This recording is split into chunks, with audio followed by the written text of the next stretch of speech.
आज संध्याकाळी ना ना काहीतरी जेवणासाठी गोड खायचं होतं. तर त्यांना तशी गव्हाची खीर खायची होती, पण माझ्याकडे ते गहू अवेलेबल नव्हतं. त्याच्यामुळे मी त्यांना म्हटलं की लापशी बनवते. तर इथे मी डीमार्टमधून लापशीचा रवा जो असतो ना तो आणला होता. पहिल्यांदा तो बघितला नीट आहे का, व्यवस्थित आहे का ते, आणि मग छान असं तुपामध्ये त्याला खरपूस भाजून घेतला अशा पद्धतीने. तुपात छान भाजलं ना की त्याची टेस्ट खूप छान येते. तर मागच्या व्हिडिओमध्ये सांगितलं होतं की माझा लायटर खराब झाला होता. तर अर्जंट बेसिसवरती राहुलना मी लायटर आणायला सांगितलं, नाहीतर काड्याच्या पेट्या माझ्या 2-3 दिवसातून संपून चालल्या होत्या. तर असो मी ते ना लापशी भाजल्यानंतर त्याच्यामध्ये थोडंसं गरम पाणी टाकते.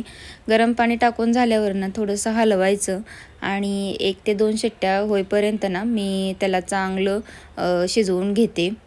आणि नंतर मला मी जे सकाळी तूप केलं होतं ना, तर त्याची मला बेरी खायची होती. तर बेरी छान अशी गरम केली आणि त्याच्यामध्ये साखर टाकली आणि खाऊन घेतलं. तर कोणाकोणाला अशी बेरी आवडते मला नक्कीच कमेंट करून सांगा. मला तर खूप आवडते. तर रव्याला ना शिट्ट्या देऊन झाल्या होत्या. तर कुकरचं झाकून उघडलं आणि त्याच्यामध्ये लागेल तेवढा गूळ ॲड केला. जास्त गोड मी तर बनवणार नव्हते, तर जास्त गोड झालं ना तर खात नाहीत. त्याच्यामुळे कमीच गोडमध्ये जास्त चांगलं बनवण्याचा माझा प्रयत्न असतो. तर गूळ टाकल्यानंतर मी ते काजू बदामचे तुकडे टाकून घेतले. त्याच्यानंतर बारीक केलेली वेलची आणि जायफळ थोडंसं खिसून घेतलं.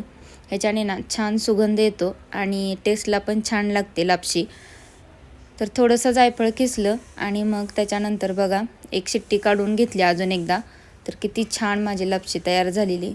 थोडीशीच केली, का तर उन्हामुळे खराब वगैरे होऊ नये म्हणून मी थोडीशीच बनवलेली आहे लापशी. तर कशी झाली मला नक्कीच कमेंट करून सांगा. चला तर मग या जेवायला.